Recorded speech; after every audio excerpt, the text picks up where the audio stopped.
Hello friends, welcome to my How Do I Solve YouTube channel. Here's a conference call guide for iPhone users. A conference call is a telephone call that allows 3 or more people to participate simultaneously.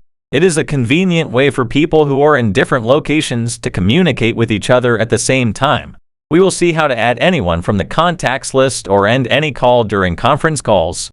Conference calls can be made using landline phones or mobile phones.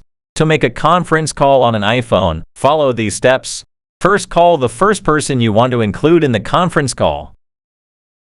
Second step is once the call is connected, dial the second person's number or find it from the dial pad.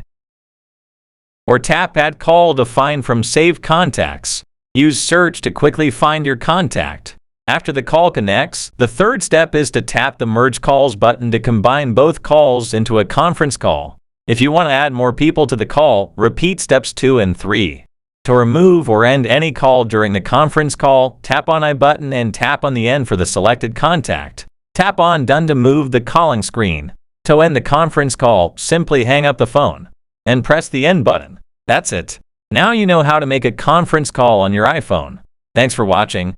Also, don't miss out on subscribe, like, and sharing to be helpful to others like you. Also, share a comment if you have a problem with the conference call.